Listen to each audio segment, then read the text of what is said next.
Hey everybody, this is Tracy here with another edition of A View from Tracy's Point, and we are here to recap Greenleaf Season 2, Episode 16, which was actually the season finale, and this episode was titled The Pearl.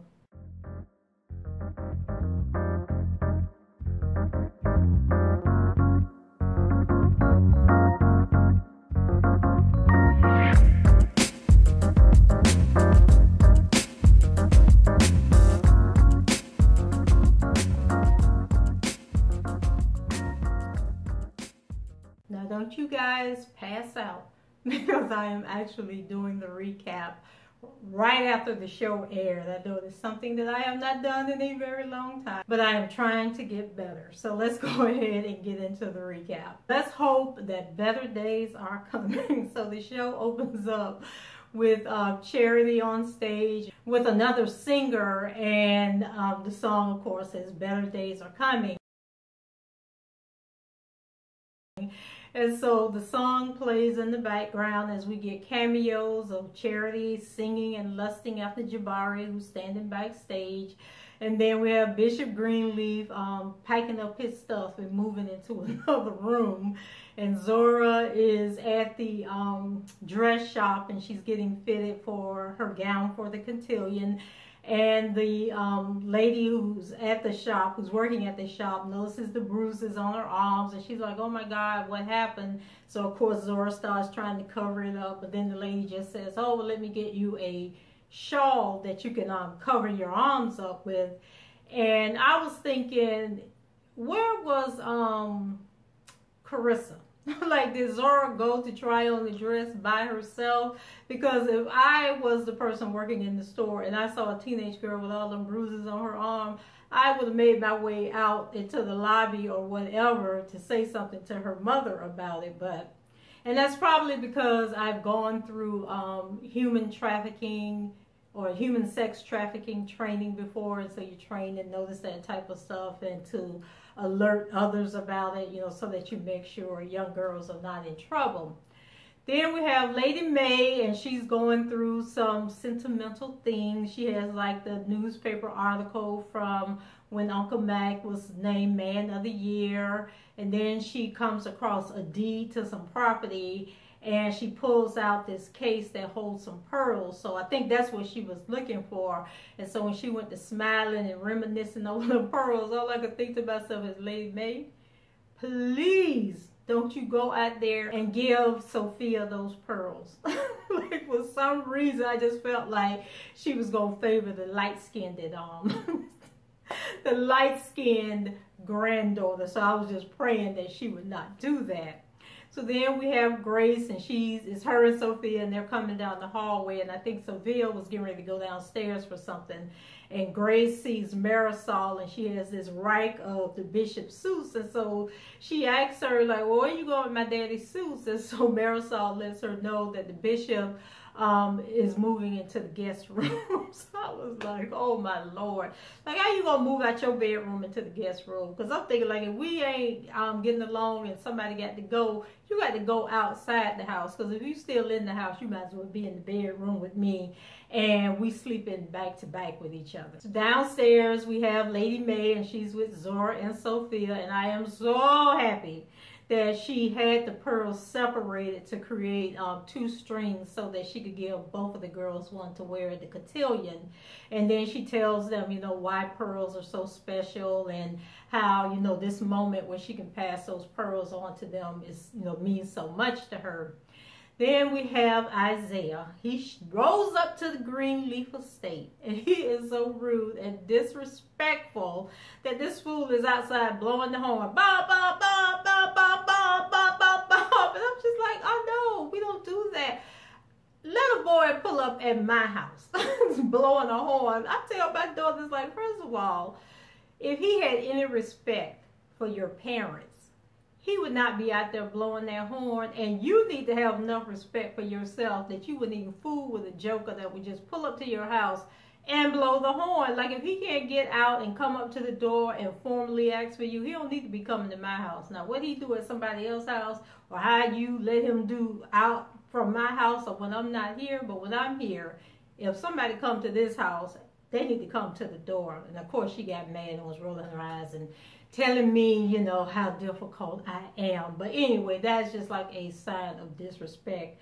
But after Zora runs out, you know, Lady Mae looks at Sophia and she's like, well, what's going on? What was that all about? You know, so Zora tells her, you know, what a butthead Isaiah is and how she doesn't like him. And then Lady Mae tells her, gave her like this Emily Dickinson quote that says that the heart wants what the heart wants. And hopefully Zora will outgrow this infatuation that she has with Isaiah and realize that she deserves better.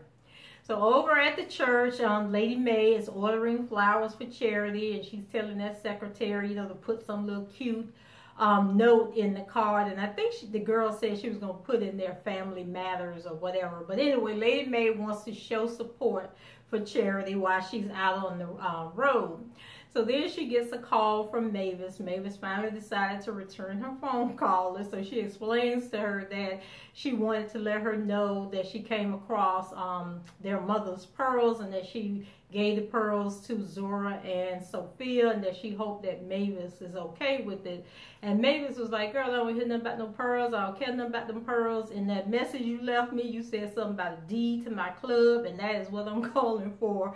So then Lady Mae, you know, she's still trying to reminisce and everything and be all friendly with Mavis, but Mavis wasn't hearing nothing she had to say. So then finally Lady Mae lets her know that she thinks that Mavis may still own the club. And so remember in season 1, Uncle Mike was mad at Mavis for bringing Grace back to town and trying to get Grace involved in his pedophilia business. And so he was in some deal with the city and he gave the city the property, and then Mavis had to be evicted and kicked out, and that's how she lost the club. So back at the house, Kevin returns to apologize. So he was up in the room and Lady Mae came busting up in there. So I guess Marisol and them had called her and told her she needed to get home.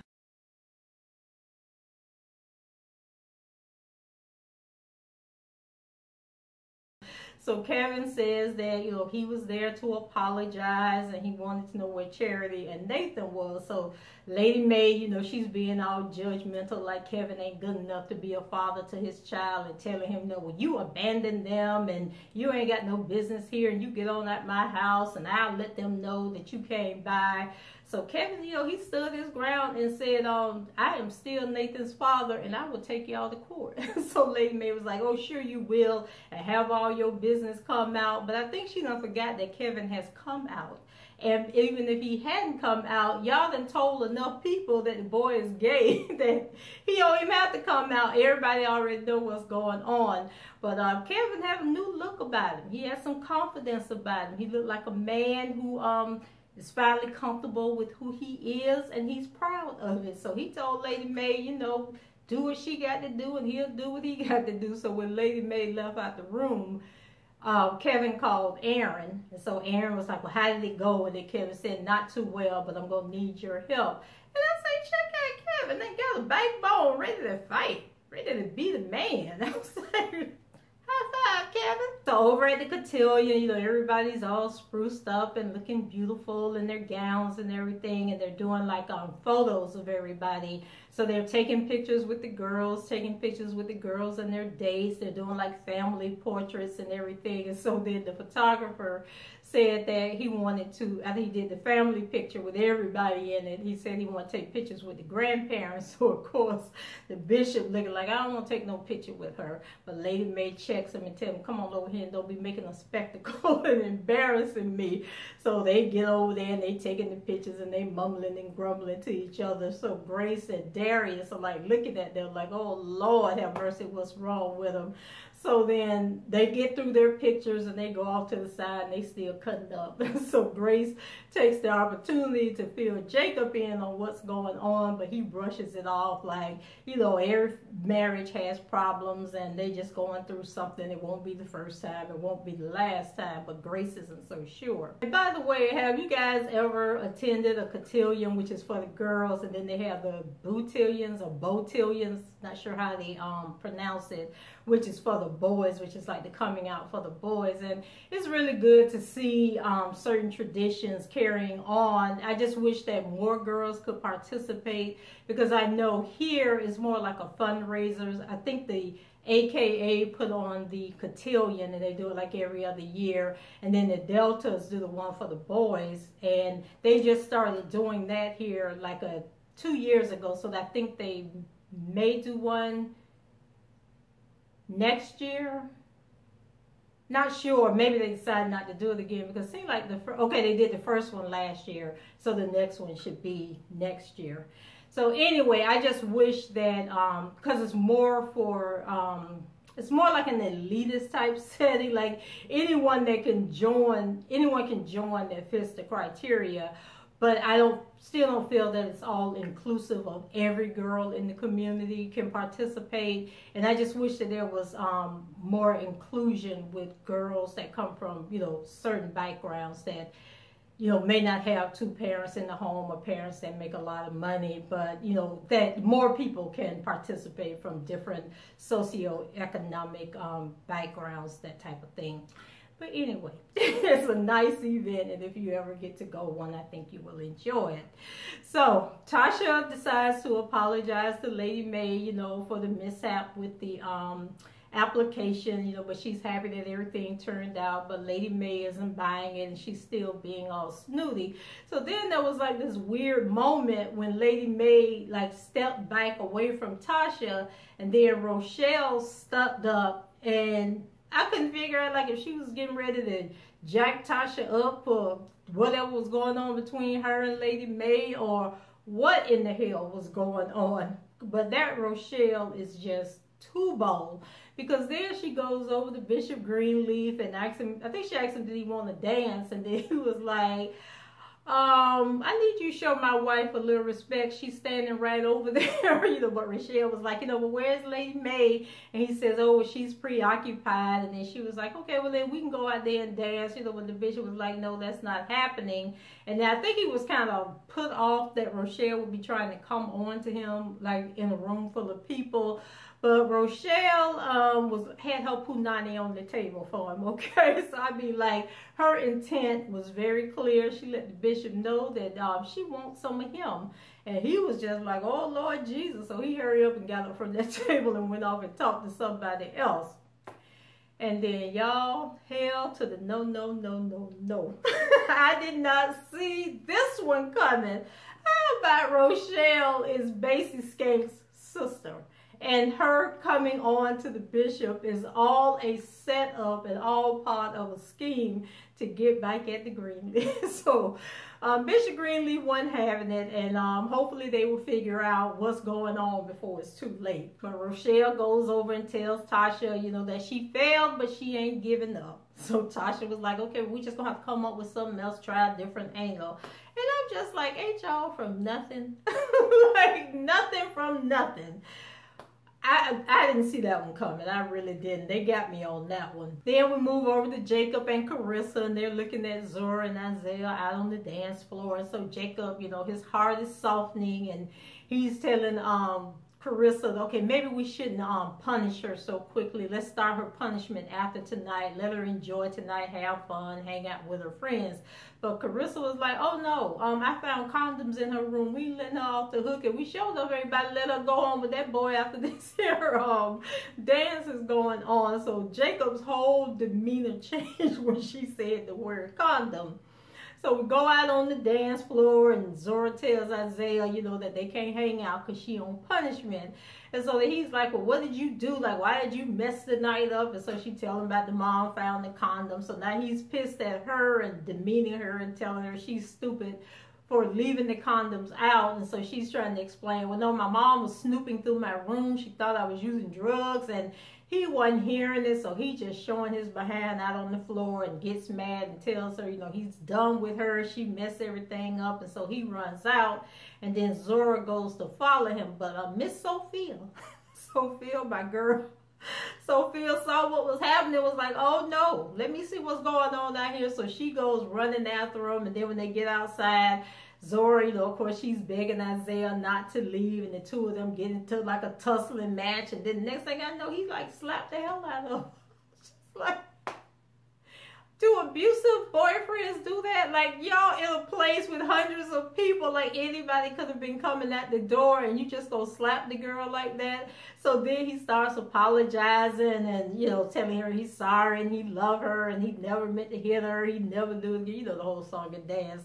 So then Zora runs off, you know, to go. Yeah, she ran back inside, but by then Sophia had done ran back inside. So her little date, you know, he tried to figure, well, what's going on, Sophia? So she's like, not now, not now. So she goes on to the table. She's like, Uncle Jacob, Isaiah just hit Zora. And Jacob like, what? So let me, I'll tell y'all, all hell broke loose at the cotillion. So Zora comes back in, and you know her parents see the bruises on her arms because I think she had done lost the shawl back then. And so with everybody watching them, Isaiah comes running in behind her, and Jacob punched him in the eye and knocked the poor boy down on the dance floor. Then Zora runs out, and Carissa follows her, and then for some reason Darius said he had to go home, or maybe Grace sent him home. But I'm sitting there like, if that's your man, and this situation done broke out, he don't need to be leaving. He needs to be there. Like, he needs to be, and he's a reporter. He needs to be taking all kind of notes. Maybe that's why Grace had him leave. Because she didn't want him to be writing no article about what went down at the cotillion. But I just thought that was so odd that she told him he could go home and she talked to him later. So Zora's locked up in the bathroom, and Carissa, Grace, and Sophia, you know, they trying to talk her out, but she's like, Mom, I don't want to talk to you. So then Sophia give it a try. She's like, hey, Sophia, you the last person that I want to see or talk to right now. So you get on from by this door. So then Grace decides to give it a try, but Zora was inside on that phone talking to Isaiah, and Isaiah telling her he's sorry, he loved her, and let's run away together. Your parents don't understand. I'm just like, oh my God, I pray that Zora come to her senses, and that there is some young girl watching this show who is seeing just how ridiculous this is, and that it will open her eyes and get her out of this situation. So meanwhile, outside, the men, you know, and Lady May, they trying to do damage control and get everything, you know, apologizing to the butler lady who's over the cotillion. And then it was some man, I don't know if he was, I don't know who that man was. Maybe it was her husband or something, but they was apologizing to everybody. And then Jacob, you know, tells his dad, I know you're, you know, so embarrassed. I shouldn't have did that. But Bishop Greenleaf tell him, no, boy, you okay? Because I would have did the same thing. So I was like, oh my God, like, where's Isaiah's parents? Can somebody get them on the phone so we can have a sit down and talk about this and see what in the world is going on? And then I guess they couldn't call the police on Isaiah because then that would get Jacob in trouble. And then you ain't no telling what's going to happen when word hit the street that the preacher man done knocked out some child. Like, because does Isaiah still sing at the church? Oh yeah, next season going to be a mess, y'all. And all I can do is sit there and think, hell, basically don't need to be setting nobody up because the Greenleaf's going to implode on their own self. They're going to do the job for him, but I guess Basie going to help him along if he's still alive, because I still swear that there was somebody in the hood that was standing behind Basie when he was in the dark calling Tasha on the last episode. So then we get home, and Jacob and Carissa, they're in bed together, just still can't believe what's going on. And then Jacob decides that he's going to get up and go apologize to Zora. So then Carissa, you know, she just can't understand, like, why Zora is so rebellious. And Jacob tells her that, you know, what's happening with Zora isn't that odd because Faith was the same way, and that she ran off, you know, with some bum that got her hooked on drugs and everything. And so Carissa, you know, she's still thinking, like, you know, we're good parents. She was raised in a good home, that she's, you know, was given everything that she ever wanted. Like, what would make her, you know, still want to be with somebody like Isaiah who's going to abuse her, like, when she doesn't come from that type of home. And like, there must be something inside of her that makes her think she's unworthy. And I think she missed the whole part about Faith being the same way, because remember, Faith turned out the way that she was because she had been molested by Uncle Mike. Now, heaven forbid we find out that Uncle Mac done mess with Zora. I just don't think I'd be able to take that. But something with Zora, there's something, and then, you know, it goes back for me, like with the colorization thing, how I thought that Lady Mae was going to give Sophia that necklace because she's the favorite grandchild. So like maybe there's like the colorization thing going on where Zora, you know, now that Sophia has come, Zora doesn't feel good enough. You know, they had to move out the house into this smaller house, whereas Sophia and Grace still get to live in the house with the grandparents and have the best of everything. So maybe that's what's bothering her, and like she's not feeling accepted. It's just so many things that trigger kids to act out the way they do, and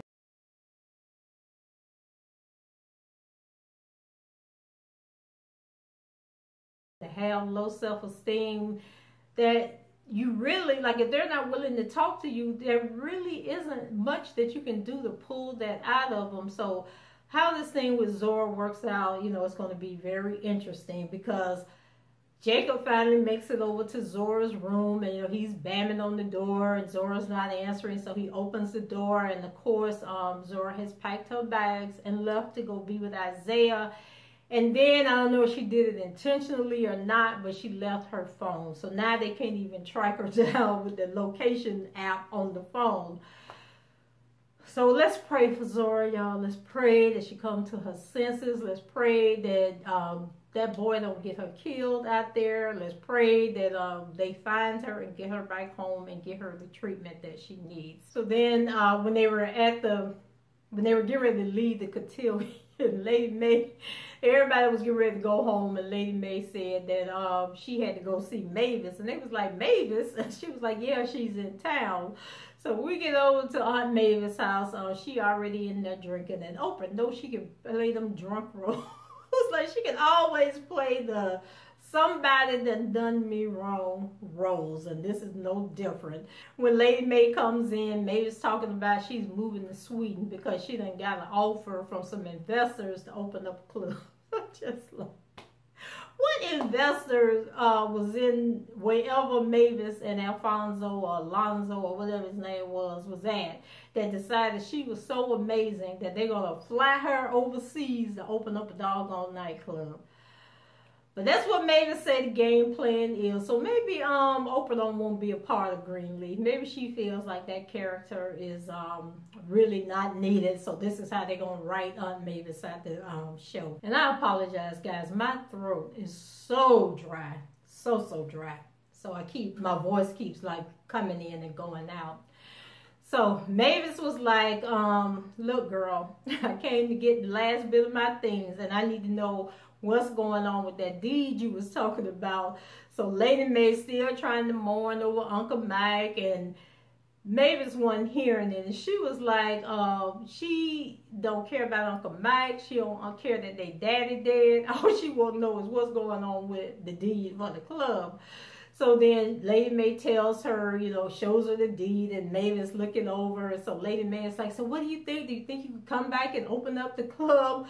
But Mavis says she doesn't want the club, and she doesn't care that Uncle Mike and the daddy is dead. And then Mavis tells Lady Mae, you know, that she has everything. She got the house, she got the husband, she got the kids, she got the church, you know, but she don't have nothing. And so Lady Mae is like, you know, but I want my sister back.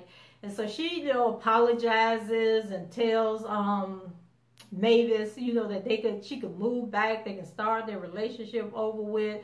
But then Mavis says, no, give the club to Grace. I don't want the club. I am leaving. I don't want anything else to do with this. So then Lady Mae says she's sorry, you know, that she didn't, what did she say? I'm sorry that I didn't forgive you, or something like that. So then Mavis was like, didn't forgive me for what? And then Lady Mae said that, you know, for sleeping with my husband that one time. So then Mavis was like, oh, is that what he told you? That it was one time? She was like, girl, let me tell you something. I can't count the number of times I had to throw your husband out my bed. I was like, oh. And then she said that the only reason the bishop married Lady Mae was because she was light-skinned and pretty, and could help him build the church because that would look better. And then Lady Mae was like, no, what he did was marry a wife. So what does that make you?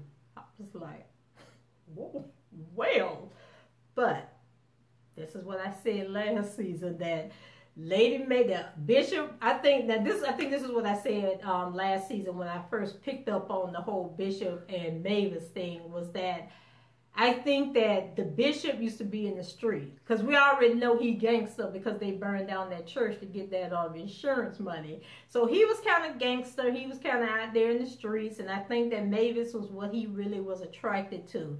But then when he decided to turn his life around and start a church, and he was going to be this preacher, he needed a woman that would be a first lady, and that is why he married May. But his heart was really with Mavis. And so all of that is coming to pass. I mean, like, that part of the show, like some of the stuff that happens on the show is very predictable, but I still say I didn't see that Rochelle being Basic's sister. I didn't see that one coming. I didn't see it. Was right here. I didn't see it. I still can't believe that is what went down. So anyway, Lady Mae is devastated. Like, she cannot believe that there was a full-fledged affair. So while she was out there hunching Jeffries, the bishop was hunching her sister. Ooh, they so messy. This is why they need to be up in their pulpit, because they all need Jesus on this show. So Lady Mae was so upset that she didn't even go home that night.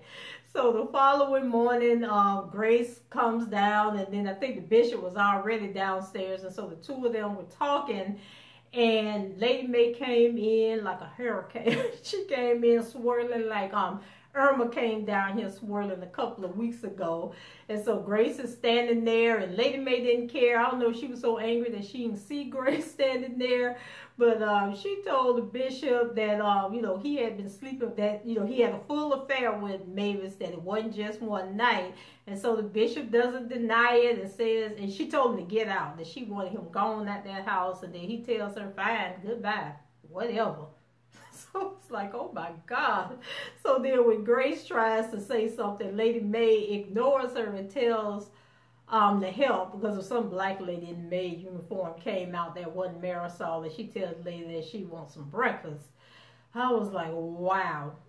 So then while Grace is standing there in shock at what happened, Carissa calls and tells Grace that Zora is gone. So then the bishop goes to Rochelle for comfort. I was just like, Bishop, no. Please don't tell me that you're going to do this. But he did. And so, honey, she came down, met him down there outside the building. I guess she lived in a condo. And he didn't really have to say nothing. She knew what he was there for. And they embraced and walked on back in the building. So while the bishop about to get busy with the demon Rochelle, Charity on that tour about to get busy with her own demon. And I mean, they just all demon possessed over there in the Greenleaf family. So we rolled back over and had little short scenes with Jabari and Charity. So after the show they were at, they go out for drinks, and so they sitting there in the bar. I guess they was downstairs in the lobby of the hotel and having a drink and talking. And next thing I know, they go to kissing and busting slob right down there in front of everybody. So then Jabari said, well, why don't we pay the check and go on upstairs? So y'all know what that means. They about to get busy. So when we see them again, Jabari's ass butt naked, and Charity is laying in the bed all wrapped up with a nightgown on and the robe and everything. I'm like, really, Charity, that's what you gonna do? You've been desiring this man so bad that you got your baby. And by the way, where was the baby? We ain't seen baby Nathan in the whole episode. Like when Charity and Jabari was downstairs in that lobby kissing, where was Nathan? And when they was up in that room about to get busy, where was baby Nathan? Like, what is going on here, Charity?